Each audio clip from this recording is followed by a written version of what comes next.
And we're immediately back into it. Let's go! Damn, Daniel, back at it again with the white vans. Please, for the love of God, give me stuff to talk about, Lizzie. Okay,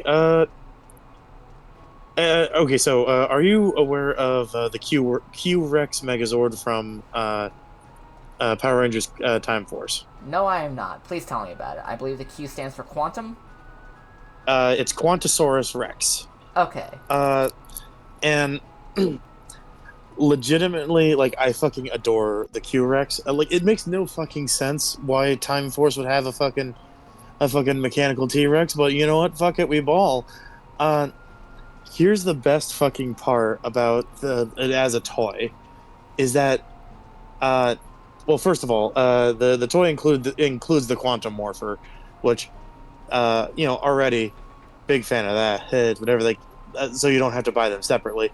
But you press a button on it and you can let it uh walk, turn, fire, and auto transform into Megazord mode. Oh, that's cool. That's really And cool. the fact is that it Time Force was early 2000s, and it's like, I fucking love that shit. I wish I was like cognizant enough as a child to have gotten that. I didn't. Yeah, same. I didn't get into Power Rangers until Dino Final Thunder. Thunder, and I think that was 2006. 2006, 2007. But it's just kind of like I uh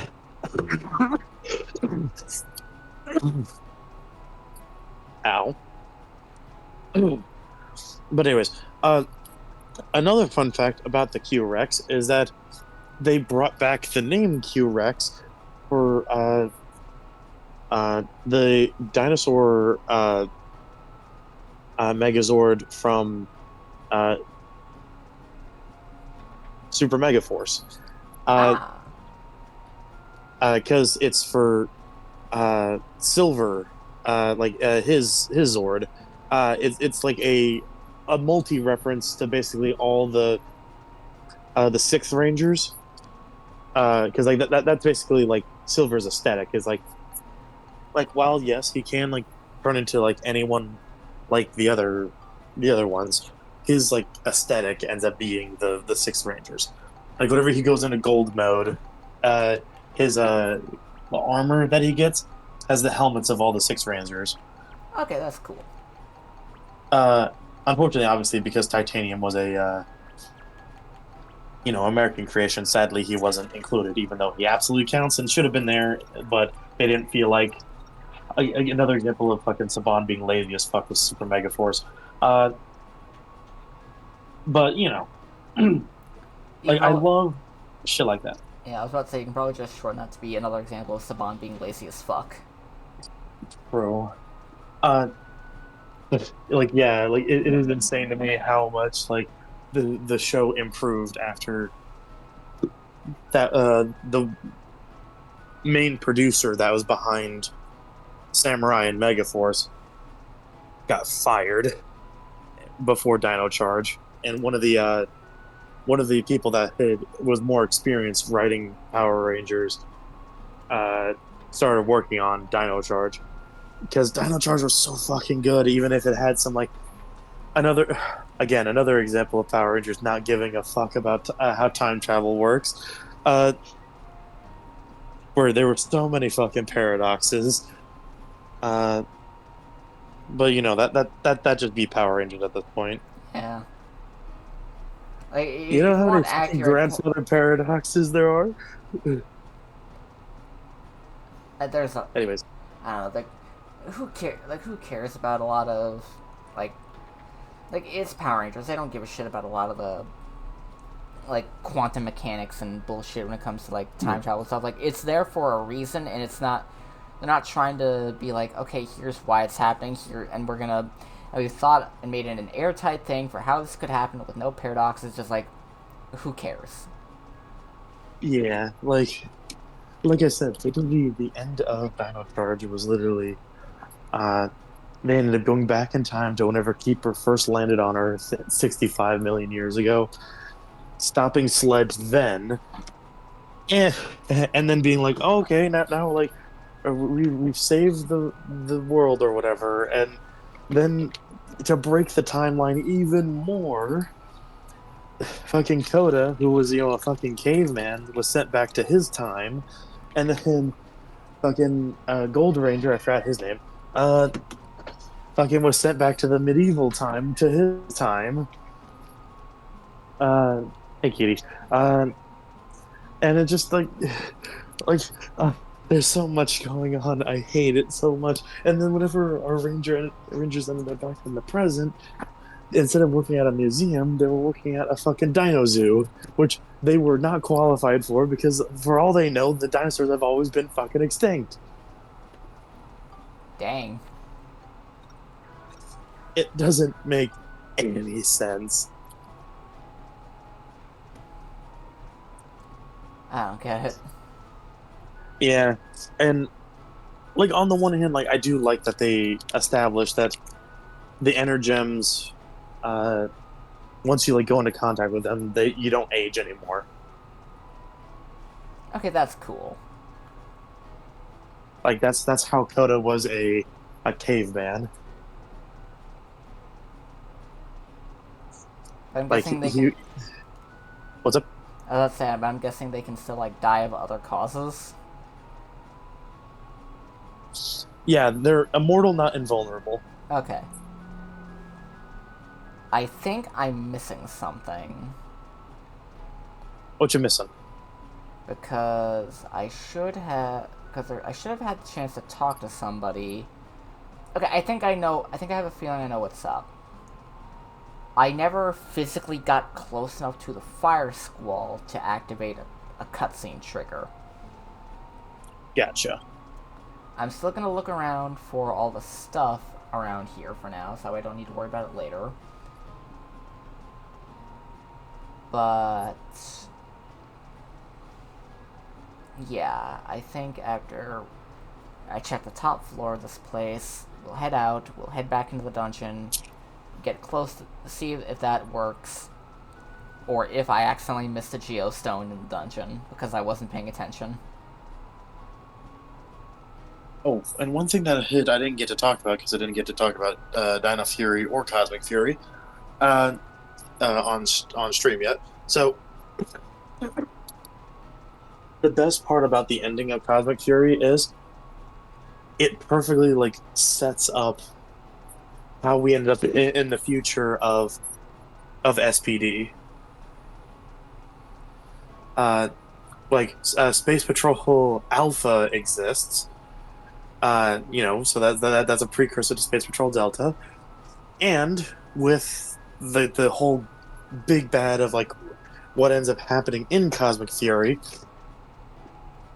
uh, we end up like hearing about like that there's going to be a lot of refugees from various planets, and they need somewhere to go. So guess what? That's how they end up on Earth, and why in SPD we have a lot of aliens and stuff, hanging out on Earth, living there. Yeah. Alright. Like it absolutely was not planned, but just like how like the timing of everything worked because SPD takes place in 2025.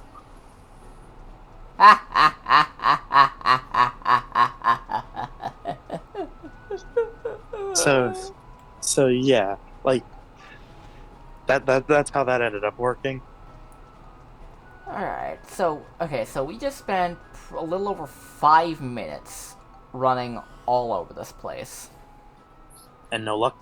No, we got a bunch of stuff, but here's the thing. Oh, yeah, that's good. We spent 5 minutes doing that. Imagine, if you will, if you didn't have this whole thing planned out for when to go in, all that jazz. Like, just, if you didn't know when or where to do all this. Imagine that. All of that. Yeah. 5 minutes. Every time you went back and forth.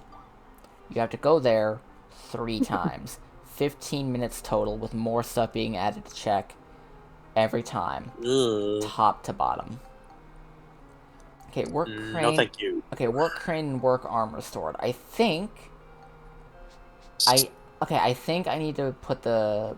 Okay, it's the windmill I need to put down. Hopefully, I think that's one that won't burn down.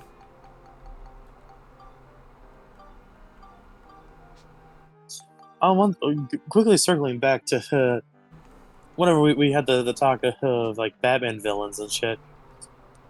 Uh, I gotta ask, how the fuck are like the waitresses and shit at the Iceberg Lounge supposed to be like, expected to wear fishnets and shit whenever it's cold as fuck in there? Alright, hold on. There's some I need to check. Let's see. I have.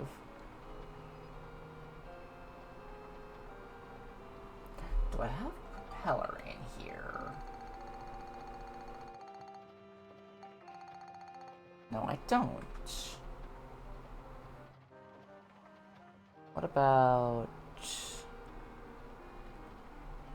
Because I know I need a wind. Because I know I need windmill feather for something in here that I need. What was it?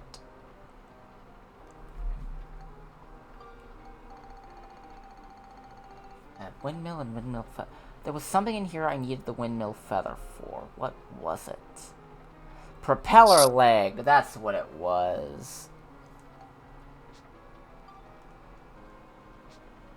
Sorry, okay. Windmill feather, cart, and fan. You were saying? Sorry for interrupting. I assume the last well, yeah, going back circling back to over to Power Rangers, just because like I got more to fucking say about that. Uh, uh, but yeah, so here's the weird thing. Whenever it comes to like the to so far with Power Rangers, we have the main timeline, uh, that includes most of them, except RPM is in its own universe, and Dino Charge is in its own universe. And the funniest thing about Dino Charge is we don't get like an explanation of it being like it's in its own universe in the show, and kind of like we just kind of have to guess based off of the fact that the ending makes no sense if it didn't. Yeah. Uh, it was later explained in Beast Morphers that it was in fact in its own universe, and they had to use uh wait, no, it wasn't Beast Morphers, it was a Ninja Steel, where Time Force apparently he figured out how to make uh things that you go through different dimensions, and that's how they ended up having like have a meetup. Huh.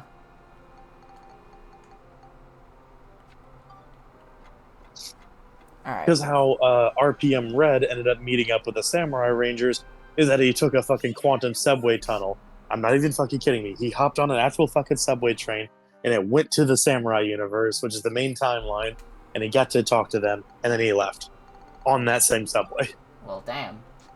Okay, we're gonna need... Okay, so we gotta get some more things from Conda to build some more ride pod parts. These parts are gonna be mostly useful. The propeller leg is a brand new set to make Steve go faster. Alright, so for these... We're going to need 9 silver balls, 30 scraps of metal, 20 sticky clay. Silver balls.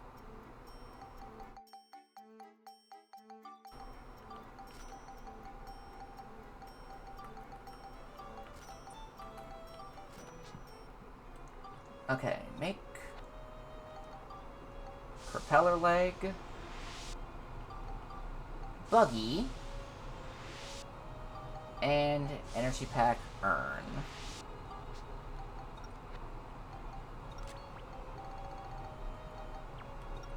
All I know is I'm fucking petrified of who the fuck they're hinting at abstracting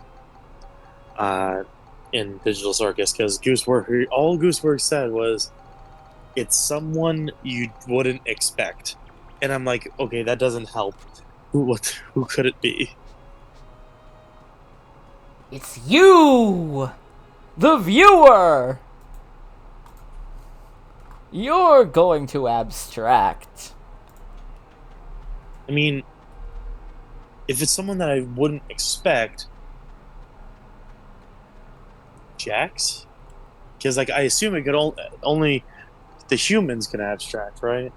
Yes. And there's a non-zero chance that Jax has always been a robot.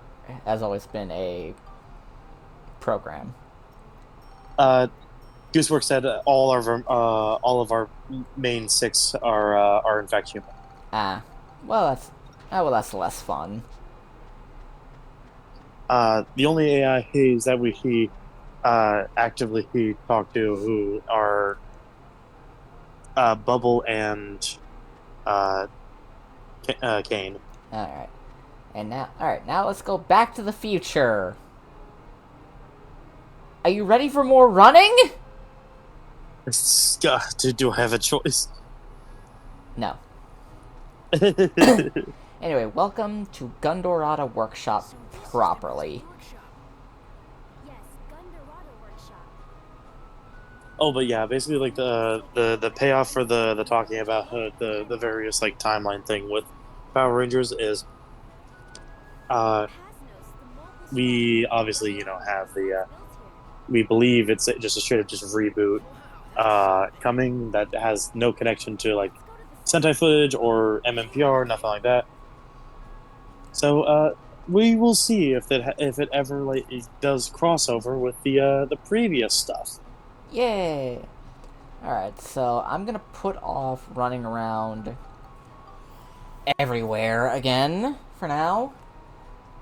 So I'll try and save just one last big rush all over Gundorata for much later.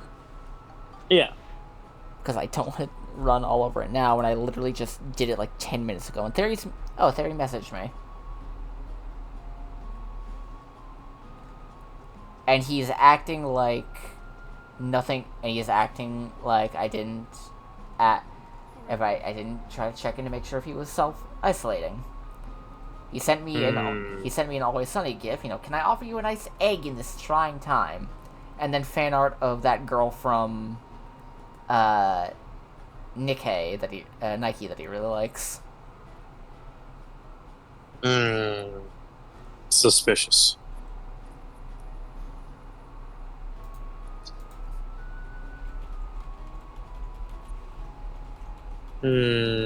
Not that I distrust our dear friend, but I don't trust him in this moment. Yeah, I sent him like, cool, but seriously, are you okay after last night? Like I feel like he says he's recovering. He might have like.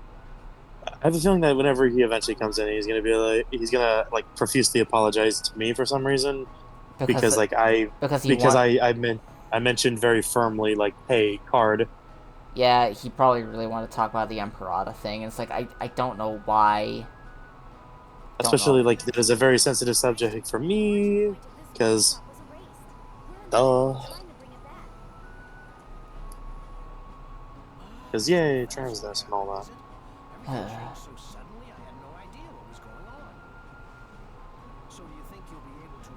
Transness is great as long as his people could stop fucking with our bullshit.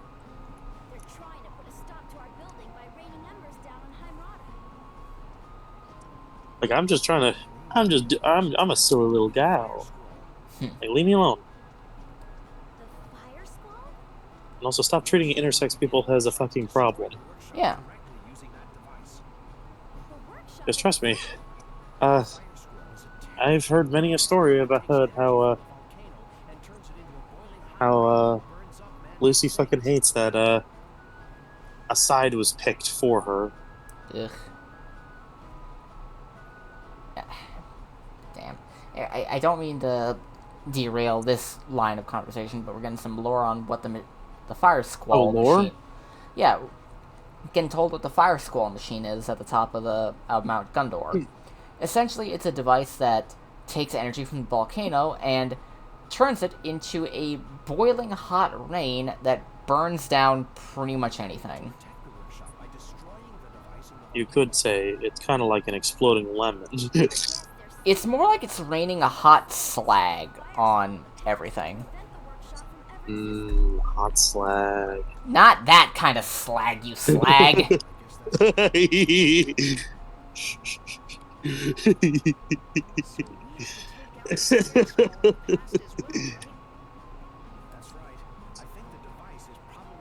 Oh God, I love. Sometimes, like, I love the English language for double entendres. And we got a bomb. Some days you just can't seem to get rid of a bomb. Alright. Alright, and now that we've built up enough of this place, there are a couple of things that we can check out. Specifically... Did I ever tell you... Oh, sorry. I forgot you were still talking. We're all good. We've got some shops to check out now in the future. Yeah. These things right here, are the bane of my fucking existence. Well, what are they? Hey, I see little pink orbs. They are electric sesame. Like sesame seeds? I don't know why they're called that, but they are called electric sesame. Those things are the bane You can find them on the street. Those things are the bane of my fucking existence. Because the first time I ever played the game, I didn't know where I could find them. And I was already in the post-game when I was like, okay, I need this thing for these things. I need to look up what they are. So I looked it up. I was like, okay, where can I find the Fire Squall? Or what? Not the Fire Squall. The Electric Sesame. You can find it in the parts shop in Gundorada Workshop in the future. Mm-hmm. Here's the thing, though. Once you get to the post-game of Dark Cloud 2, you lose the ability to time travel. So it basically, like, locked you from it. Yeah, a lot of things. That's why I'm so antsy about checking every inch of this place, because once post-game hits, we can't do cleanup in the future anymore. You need to make sure you have everything that you can possibly get from the future in this game before you beat the final boss. I don't like that. Once you beat the final boss of the main game, you are locked out of the future. You can't do anything. You lose access to all the shops, all the materials, any treasure that you didn't get a chance to open yet. It's gone for good. Yeah, like I have a bit of an issue with that. Like, I get why, it's just still annoying for me. Because, like, all the others are fairly, like, they're still pretty big, but they're not absolutely gigantic like this place. Are you fucking kidding me? Apparently, there's a like chase variant of like a Super Friends Batman that's available. I believe that this is at Walmart. It's the yellow suit Batman from whatever he fucked with Green Lantern.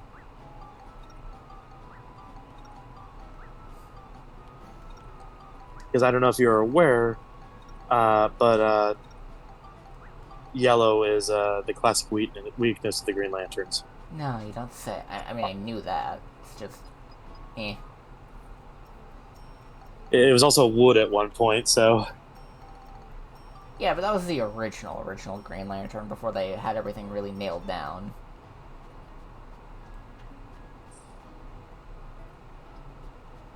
Alright. But now we've got pretty much everything we can get for now in Heimerada. Or in Gundorada. Heck yeah.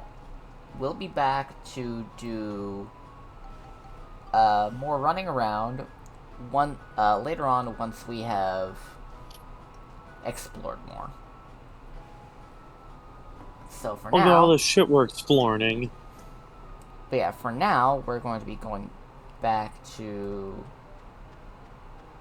Back to the Past. Let me just... Okay, we need a total of 100 culture points, and right now we've got 78. Heck yeah. Also, because I know you love Bowser, they're reissuing SH Figuarts Bowser, Oh, hell yeah. and he comes with alternate jaw pieces. One where he's shooting a fireball, and he's got an alternate set of hands. Oh.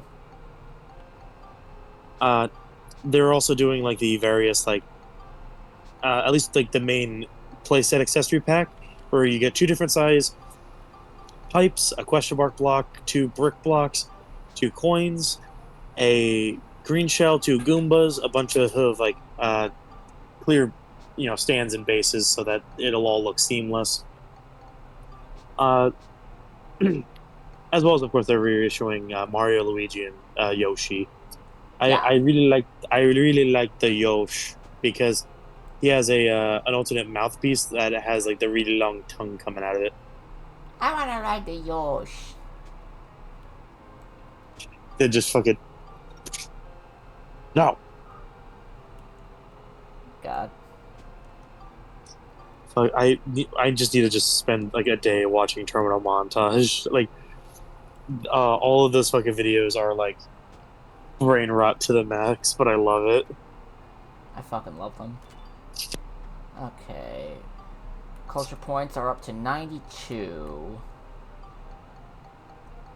Just need a little bit more. I don't know how to do that because I need...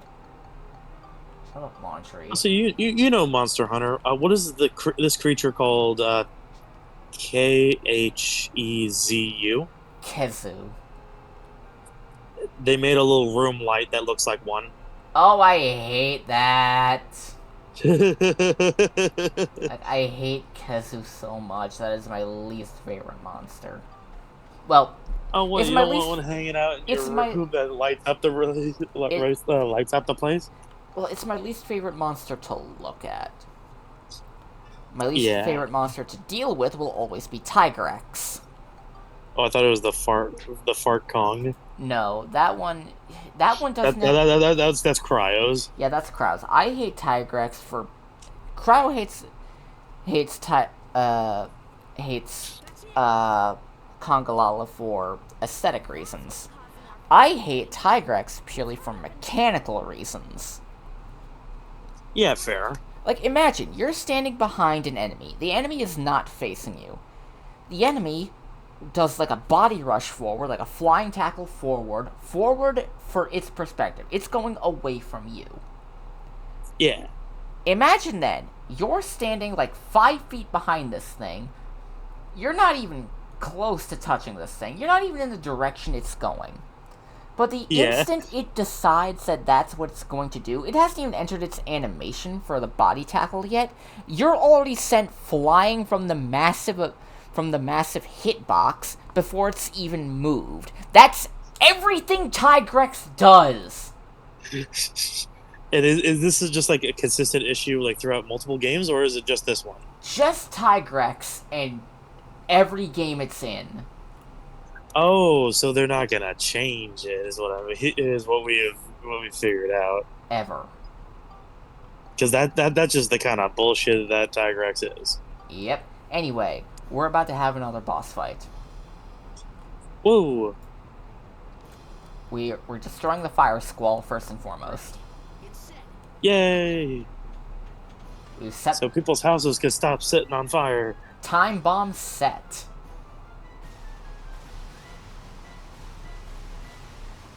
Yeah, Oh. I get it. Time bomb. No. I thought it would be a pun because the game is about time travel. No, it was literally a time bomb. Oh. And I was going for a Metroid reference. You know, time bomb set. Escape before... or self-destruct. You know, that jazz. Oh, okay. I expected it to be a different kind of joke. Alright, gotcha. Anyway, now we fight Gaspard's ship. Again. The Death Arc. Whoa, holy shit! Is that Meta Knight's ship?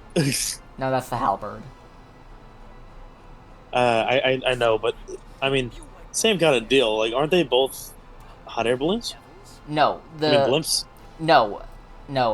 The halberd is straight up a fucking airship. This thing's a more of a classical kind of steampunky airship. Ah, The I halberd's gotcha. pretty much a flying aircraft carrier. Gotcha. I have very little like experience with it. I've seen it. I can picture it. I just didn't know jack shit about it. I will in fact have to play Superstar for the stream at some point. Yeah, I thought that was on the list anyways. Because like, yay Kirby. It's not actually, but it will Oh be, but it will be now. I'll probably do that next week when I post all your links everywhere. yeah. All right, Oh boy. all right. So here's the thing about this fight: our typical ranged attacks will not work. So we need to use the ride pod in order to do this. It's part of why I've been trying to build so many different parts for it. Alright. I've got the machine gun level 2. Alright, Gaspard, you motherfucker, take this! Okay, the bullets didn't work.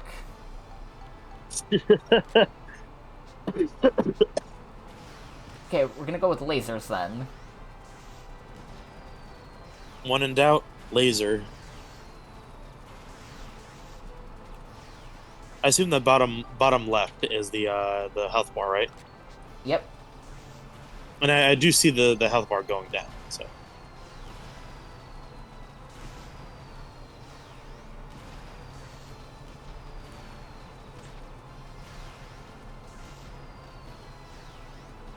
I'm on a motorcycle!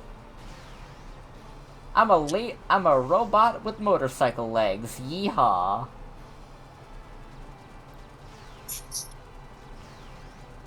that reminds me of Beast Machine's Thrust, because he he became a motorcycle, and he didn't have any real legs. His legs were just a single tire that he would balance on.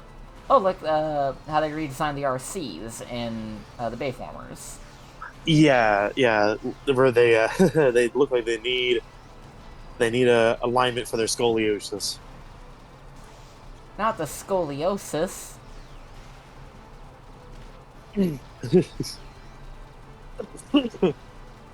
If I remember right, Jaded Animations named one of her creatures from Amazing Island Scoliosis. Yep. Okay, before anything, gotta take it. Ooh, I want to play Amazing Island real bad. It looks like fun. It is kind of funny that that the be all end all boss fight is literally evil volleyball. Just, literally just evil volleyball. And the villain is called the Black Evil. Oh, damn. And it's just like, oh no, evil guy. You know? It's a little bit of a generic name, but like, I mean, what did you expect from a game called Amazing Island? And we've defeated the Death Arc. Well, Hell yeah. well, wait. Now it's defeated. With the power of motorcycles and lasers.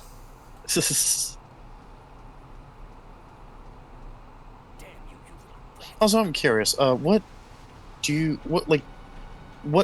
style of rib do you generally prefer? Beef or pork rib? Yes. No preference. No real preference. I like ribs. Fair. I think I generally go for pork rib just because then it usually ends up being tender. Yeah. Anyway, Monica jumped onto the aircraft after it crashed into the side of the volcano.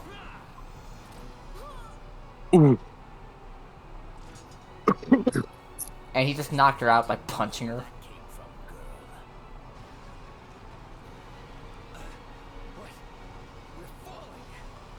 And this is why Monica got the lion's share of the experience in the first half of the dungeon.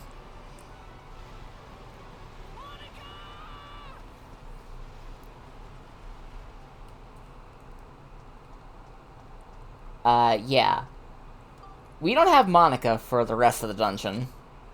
No. Because she was on the Death Ark as it crashed into the side of the volcano and then fell inside. No.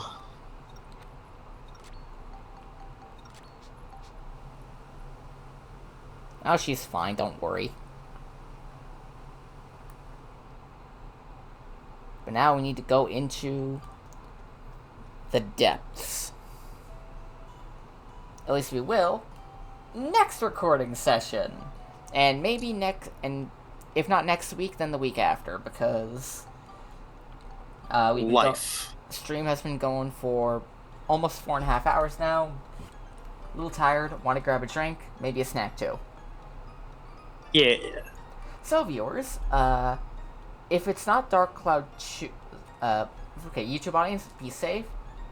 Wash your hands, wear a mask. Wear your seatbelt. Wear your seatbelt and sunscreen. Please wear your sunscreen. Please wear your sunscreen and your seatbelt and a face mask and also crush ice in every form. Bye bye, YouTube audience. Bye-bye.